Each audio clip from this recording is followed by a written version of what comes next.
Hey guys, in this video I will show you how to change the country or region in the Amazon app on your Android device.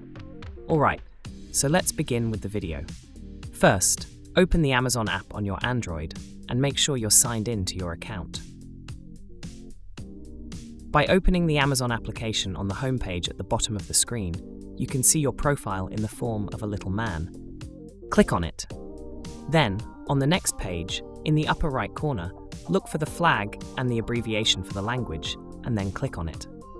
When a new page opens in the drop-down menu, scroll down to the option that says Country and Region and click on it.